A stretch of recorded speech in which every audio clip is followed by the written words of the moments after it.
Hello and welcome to Dear Grief Guide, a podcast where each week I answer one anonymous letter from a listener feeling lost, stuck, heartbroken, or overwhelmed in the midst of grief.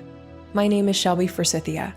I'm a grief coach and author, and I'm here to help you create a life you love from the life loss forced you to live. Let's get to today's letter.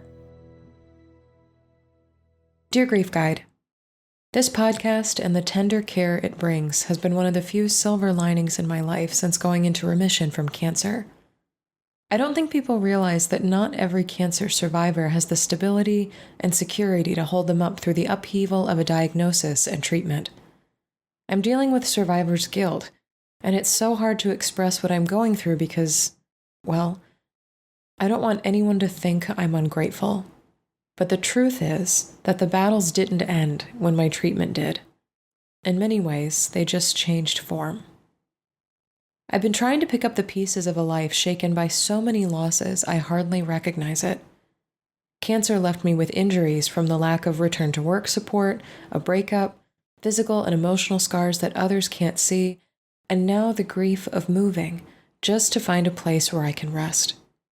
Each day feels like another climb up the mountain, but the top of the mountain keeps moving further away. I don't think people realize how much cancer survivors hold inside. We carry all the aftermath, and for many of us, the supports that once seemed guaranteed are just not there. There's no lifeline for this grief that stretches far beyond the treatments and doctor's visits. There's no financial support, no acknowledgement of what living with the long-term effects of things like brain fog and cognitive dysfunction does to us. The grief gets so heavy, sometimes I wonder if anything can keep me afloat. Please help. Yours in gratitude. Survivor, barely surviving. Hi there, survivor, barely surviving. I want to validate for you right out of the gate that just because you survived does not mean that your life isn't hard. I think that you are absolutely right that society and the world that we live in tend to tell the story of cancer and other diseases as you made it through, you are still alive, and so your story of trials and battle and grieving and losing is over. We have reached the end of the 90-minute movie, and we know you're not going to die, so everything is sunny and beautiful and optimistic, and the birds are singing, and the world is kumbaya, and everything is so bright and wonderful. And you are correct that for survivors of cancer and other devastating diagnoses, that could not be farther from the truth. I think people refer to beating cancer as if their struggles are over after treatment. But in reality, surviving is opening a doorway into a whole new life after loss, one that, just like your diagnosis, you did not ask to be living. You did not consent to. You did not usher into your life of your own free will. You are correct in sensing, feeling, knowing with your body and your spirit that everything is different. Not only is your body different because it's been through some shit, your relationship and your posture towards your body is different, especially if your specific type of cancer has a high recurrence rate. There is a fear I have heard spoken of from friends and family members who have quote unquote beaten cancer of not knowing whether or not they are walking around with a metaphorical time bomb inside their body that they just don't know about.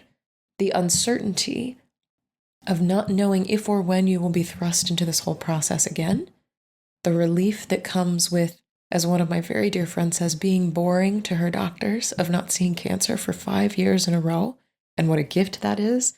But also just looking at yourself in the mirror and knowing that your body once was the site of major destruction and grief and toxicity, and being afraid and living with that fear every single day that that could happen again at any moment, because diseases like cancer are illogical and unmerciful.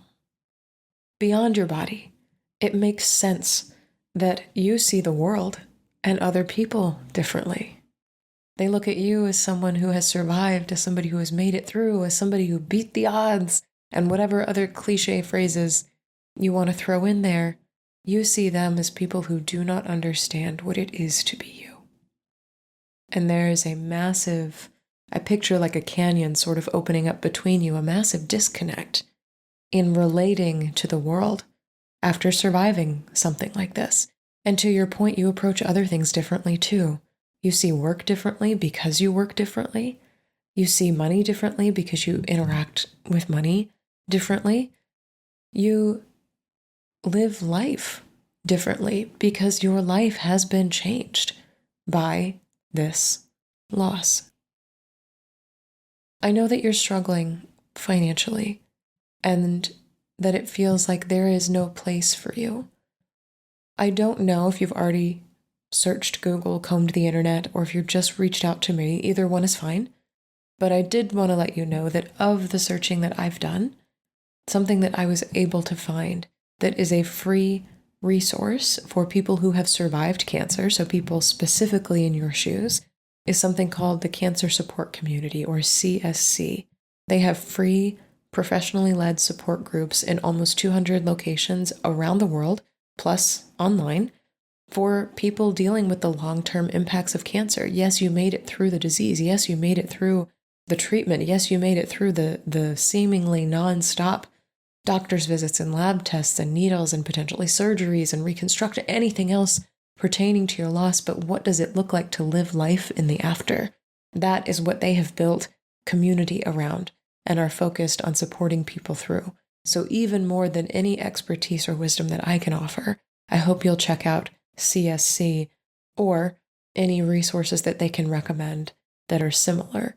Because what happens when you sit in a room with other people, online or in person, who have experienced and are living the same life you are living, it's like that canyon closes up. It doesn't even split open in the first place. There's no room for it to, because the grounds on which you are meeting each other are shared immediately. There's this understanding of we are meeting each other in this space under these parameters. This is why I love, especially after my mother died, again after my best friend died, as I watch people come into life after Loss Academy, I see this phenomenon over and over again. When you enter into spaces where grief is the default, where grief is a given, then you do not enter with the same fears of a chasm rupturing open between you, of a misunderstanding of what it is to live like this, because they know. They know through their own path, through their own means, but they know. And that's something I wish and hope for you in looking into these groups. Another thing I don't know if you've pursued yet, but might be interesting to you, and this was helpful for me after I was diagnosed with a chronic illness, is researching, following, reading, participating in the work of people who are living with chronic illnesses. And I know this goes far beyond living with cancer. This can include thyroid disease and POTS and PCOS and so many other disease, Crohn's disease, just so many other disorders that people can have that extend for a lifetime. Whether you work with a therapist one-on-one talking about what it's like to have a chronic condition, whether you relay that it's cancer or not, whether you follow people on Instagram or TikTok or social media or get their email newsletters who talk about what it's like to be limited by a body, to be surviving with something, but to not be back to the people that they were, to be permanently disabled by something that has happened, and the site of that happening is their body. It's been tremendously grounding and affirming and validating for me. The way that my chronic illness manifests a lot of the time is needing longer and longer periods of time to rest, especially after seasons of great output. And you would think that, yeah, of course, if you input a high amount of X, you would need a high amount of Y, but I didn't used to be this way. I did not used to need to slow down this much, to rest this much, to sleep this much, to grieve this much, to rage this much, to dance this much, to lie on the floor and do nothing this much. And there is a grief in losing the person I used to be, whose energy seemed limitless, who was not impacted by the changing of the seasons, who was not impacted by the food she put into her body, who was not impacted by the stress of the world around her manifesting in her physical being. These are all things I have had to grieve, and being in community, whether manufactured online or lived in person, with other people who just generally have this blanket common ground of chronic illness, has been so incredibly helpful. And some of my closest friends now are people who live with similar conditions to mine. And it's just amazing. We free each other, and I don't know if this resonates with you, but we free each other from society's expectation that we be over it by now, that we be cured by now, that we be better by now, that medication will fix it, the laundry list of things that society just expects of someone who is sick. We give each other permission to be sick and to remain sick because that is the nature of a chronic illness, of surviving something that has impacted you and will continue to impact you for a lifetime. This is a space that we've created with each other of non-judgment, of understanding, and of recognition that, yeah, sure, we are grateful to be alive, but that doesn't mean that living is without struggle. And being in circles where that is true is just really, really affirming, especially as in your case, when you have so many other losses piled on top of that. I will say quickly that Life After Loss Academy is hosted and run by myself. So if you're interested in receiving frameworks for working through grief as a person with chronic illness, I would love to support you in that. And there are likely at least a handful of other people in the course who are experiencing grief and chronic illness together and grieving what that means and finding meaning from that grief, if I can turn that phrase into something that plays on itself. But I also know there are so many other places in the world that get even more specific, that might resonate with you. The last thing I want to share with you, survivor, barely surviving, is an exercise for the day today.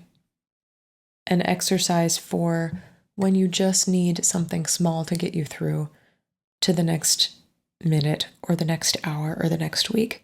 Because the things I've mentioned, seeking out support, entering into community, validating your emotions, these things can take a lot of energy. And sometimes there's things like wait lists, especially with regard to one-on-one therapy right now. It's a big time for a lot of people to be needing therapy. And we need mental health and grief support professionals now more than ever before. And also sometimes communities are not always open. I'm hoping that will be the case, though, for CSC. But anyway, suffice it to say, this is a passage from my book, Your Grief, Your Way. It's from the November 21st entry in the book, and it's all about reframing purpose after surviving devastating loss.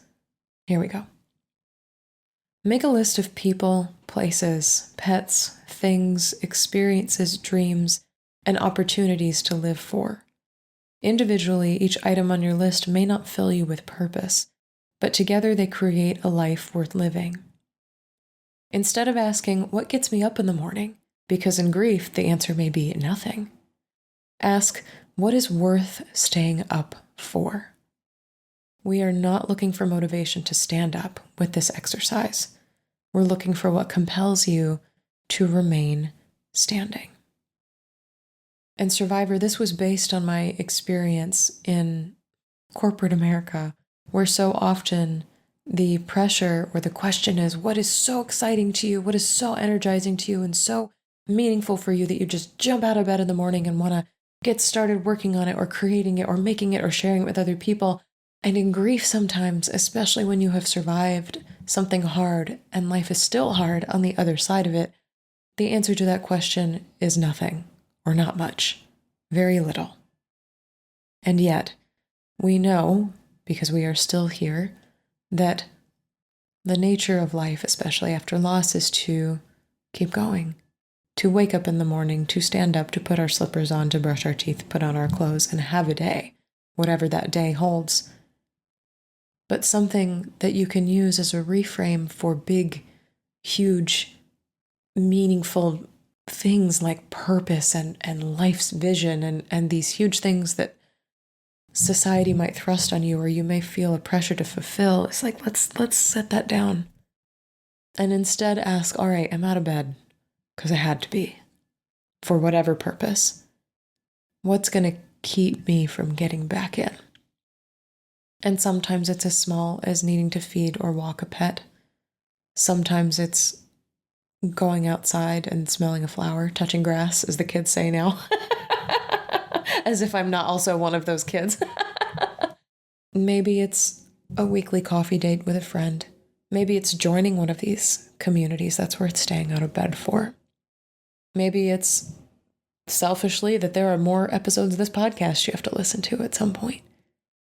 Maybe it is looking for signs in your world from whatever sources you feel you receive signs from that things will be okay, or that you will find a way to make it okay through this. People, places, pets, things, experiences, dreams, and opportunities, they do not have to be grand in order to be good. And I think that's where so much of society's focus on survivorship and purpose get it wrong. They're like, turn your pain into purpose and start a nonprofit and advocate for others. And of course, these are all tremendously good things to do. But they also require a lot of precious energy, which a lot of times people who have survived do not have a great amount of. And so making a tiny list, a little micro list of this may not get me up in the morning, but it makes me want to stay up once I'm up. Could be the sunrise, could be a flower. A lot of people look to nature when they make lists like this. Could be people in your family or friend group that you just love beyond all measure. Could be a book you're trying to finish. Like whatever it is, what makes it worth it to keep standing once you've stood up? I hope that's helpful to you. I hope all of this is helpful to you. I want to thank you so much for writing to me because you are so correct that we do not talk about the impact of survivorship from cancer and other diseases. We often close the book on people's lives that they survived. They didn't die. They made it out alive, and that's enough information. But what you are writing now is the sequel to that book. What happens in the after. And in this space, my hope is that you will have, just like you had the energy to write to me, the energy to reach out, to connect, to recognize that as you are on your own lonely grief planet, there are all of us out here in a huge constellation of other lonely grief planets, some more similar than others, some surviving in the same way as you, and all trying to find our things to stay up for. I wish you so much love, survivor. I wish you so much luck. And I wish you the knowing that you are not alone.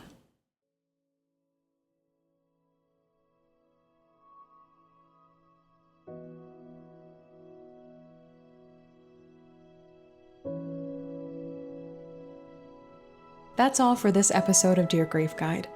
Thank you so much for joining me today. If you're feeling lost, stuck, heartbroken, or overwhelmed in the midst of your own grief, check out my free workshop, Grow Through Grief. 3 ways to stop feeling stuck and start moving forward. I'll give you 3 easy, actionable tools for navigating life after loss and show you how you can create peace, stability, and compassion right there in the middle of grief's confusion and uncertainty. You can find the workshop link in the show notes. If this podcast helped you feel a little less alone in your grief, please subscribe and leave a review on Apple Podcasts, Spotify, or wherever you're listening. And be sure to share Dear Grief Guide with a friend, because you never know what someone you love is going through. You can submit your anonymous letter for the show and find additional grief support at shelbyforsythia.com. Music for Dear Grief Guide is performed by Addie Goldstein. Editing by Rue Spence of Synivia.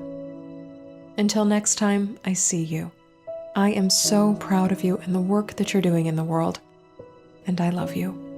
Because even through grief, we are growing.